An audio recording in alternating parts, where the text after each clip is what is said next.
So we've been talking about the origins of human consciousness, that complex sense of self-awareness that defines the human experience, that voice in your head that lets you know that you exist. And one of the most interesting theories to account for the origins of this complex phenomenon is the idea of the Gödelian loop. The Gödelian loop basically says that brains are media, hard drives, that store patterns that mirror the external world of which those brains themselves are a part of.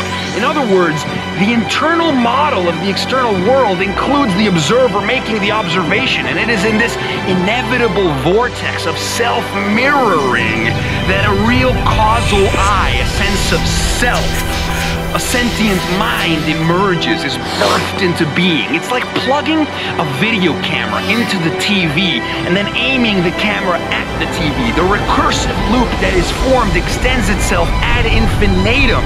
And of course, this points to the idea that the more self-referentially rich a mind is, the more self-aware it becomes. That's why some of us are tuned into the broadcast of the ego and others are tuned into the broadcast of the whole. That's why there exists concepts like Buddha consciousness. That's why some of us are awake and others of us are asleep. That's why there's biblical proverbs that say, whereas once I was blind, now I can see. And I think when we become aware of the cybernetic feedback loops that describe the whole,